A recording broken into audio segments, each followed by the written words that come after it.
कहवा से आ गए सोने के सिंदूरवा, भाग जगी बिटिया के।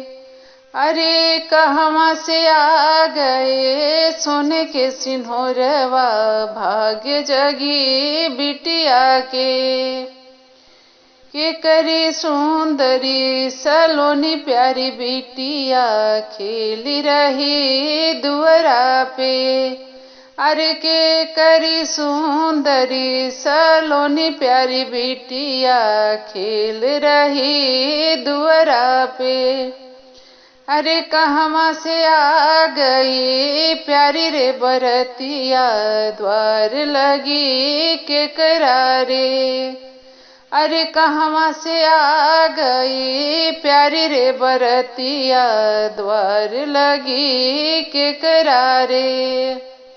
अरे कहवा से आ गए सोने के सिंदूरवा, भाग जगी बिटिया के। अरे कहवा से आ गए सोने के सिंदूरवा, भाग्य जगी बिटिया के। राजा जनक के सुंदरी प्यारी बिटिया, खेल रही दुअरा पे। अरे राजा जनक के सुंदरी प्यारी बिटिया, खेली रही दुअरा पे।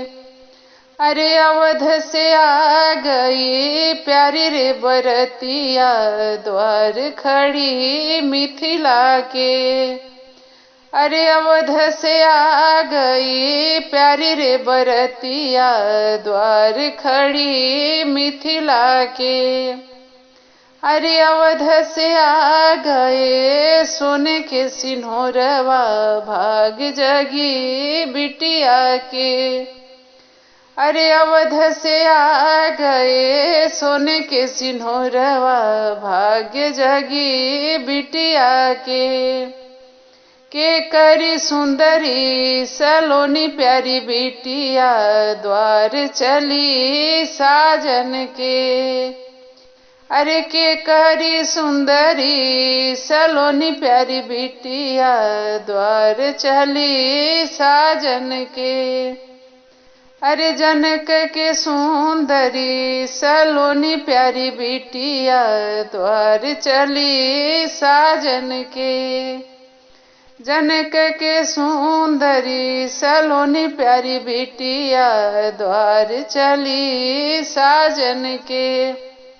अरे कहवा से आ गए सोने के सिंदूरवा, भाग्य जगी बिटिया के। अरे अवध से आ गए सोने के सिंदूरवा, भाग्य जगी बिटिया के।